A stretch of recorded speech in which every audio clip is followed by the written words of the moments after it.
परीक्षा शिक्षकों के लिए आयोजित की गई थी, उसके परीक्षा फल की घोषणा आज की गई। आज प्रकाशित किए गए इस परीक्षा फल में सक्षमता परीक्षा 2024 द्वितीय के 1 से 5 कक्षा, कक्षा 6 से 8, कक्षा 9 से 10 और कक्षा 11 एवं 12, इन सभी कक्षाओं के विभिन्न विषयों की आयोजित परीक्षाओं का परीक्षाफल घोषित किया गया है। इस परीक्षाफल के अनुसार कक्षा 1 से 5 के अंतर्गत इन प्रमुख 3 विषयों बांग्ला, उर्दू और हिंदी के अंतर्गत परीक्षा आयोजित की गई थी। उसमें कुल उत्तीर्णता का प्रतिशत 81.42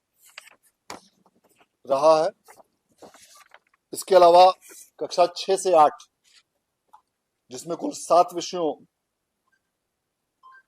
के परिणाम की घोषणा आज की गई है, उनमें अलग अलग विषयों के अलग अलग उत्तीर्णता प्रतिशत दर्ज किए गए हैं और इन सभी 7 विषयों को मिलाकर उत्तीर्णता का कुल प्रतिशत, ग्रॉस परसेंटेज 81.41% रहा है। इसी प्रकार कक्षा 9 एवं 10 के 12 विषयों की परीक्षा का परीक्षाफल आज घोषित किया गया है, जिसमें अलग अलग विषयों के अलग अलग उत्तीर्णता प्रतिशत हैं और इन सभी 12 विषयों को मिलाकर समेकित रूप से उत्तीर्णता का प्रतिशत 84.20% है। इसके साथ साथ जो कक्षा 11 एवं 12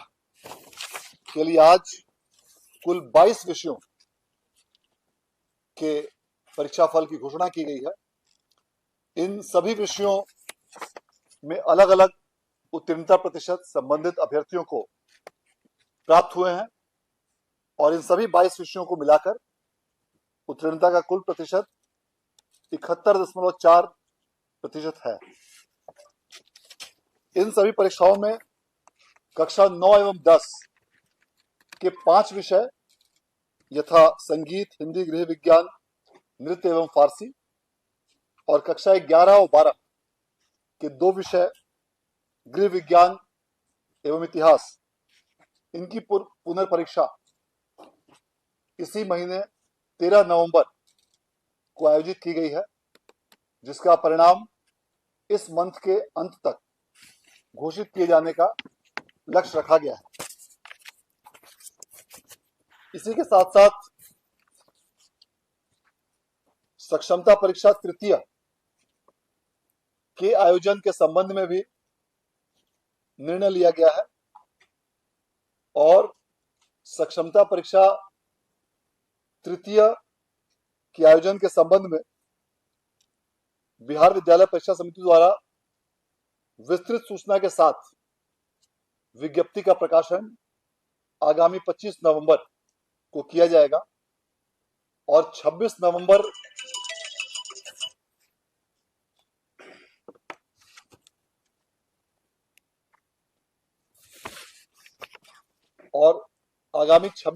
से 8 दिसंबर के बीच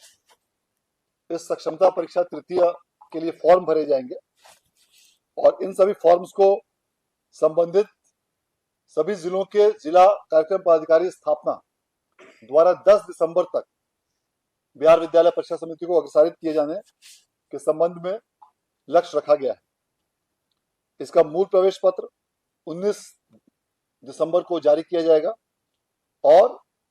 तृतीय सक्षमता परीक्षा का आयोजन आगामी 26 दिसंबर से 31 दिसंबर के बीच सभी विषयों के लिए किया जाएगा और उसके पश्चात इसका भी परीक्षाफल का प्रकाशन आगामी 5 फरवरी तक किए जाने का लक्ष्य रखा गया है। पूर्व के पैटर्न के आधार पर आगामी तृतीय सक्षमता परीक्षा के लिए भी सभी प्रश्न बहुविकल्पीय होंगे और प्रत्येक प्रश्न 1 अंक का होगा और किसी भी क्वेश्चन के लिए निगेटिव मार्किंग की व्यवस्था नहीं होगी। और इसका पाठ्यक्रम बिहार लोक सेवा आयोग द्वारा टीआरई 1, टीआरई 2, टीआरई 3 इत्यादि के निर्धारित पाठ्यक्रम अर्थात सिलेबस के अनुसार ही रखा जाएगा। इसके लिए भी विस्तृत सूचना आगामी 25 नवंबर को विज्ञप्ति के माध्यम से विभिन्न सूचना माध्यमों में प्रसारित की जाएगी। इसके साथ साथ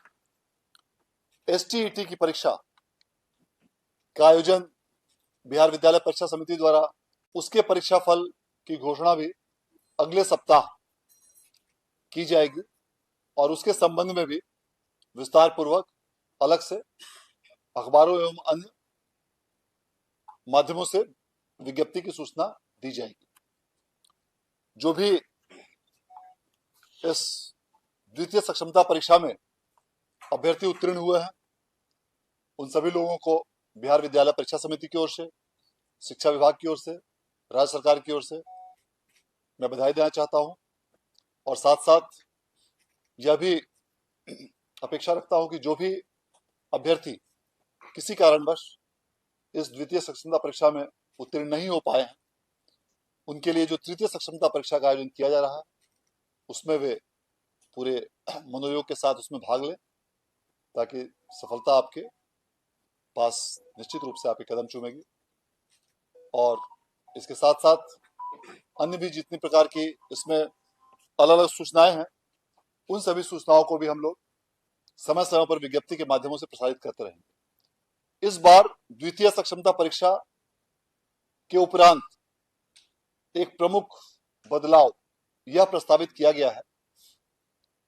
कि जिस प्रकार पहली सक्षमता परीक्षा के उपरांत बिहार विद्यालय परीक्षा समिति द्वारा सभी उत्तीर्ण अभ्यर्थियों के जिला का आवंटन किया गया था पिछले प्रथम सक्षमता परीक्षा में, इस बार परीक्षा समिति द्वारा जिला का आवंटन नहीं किया जाएगा। इस बार जो आज परिणाम घोषित किया गया है उसमें सभी अभ्यर्थियों के परिणाम में सिर्फ उत्तीर्ण अथवा अनुत्तीर्ण के संबंध में ही सूचना अंकित की गई है। जिला का आवंटन के संबंध में शिक्षा विभाग को पूरी सूची प्रेषित की जाएगी और जिला के आवंटन के संबंध में शिक्षा विभाग द्वारा अंतिम निर्णय लिया जाएगा।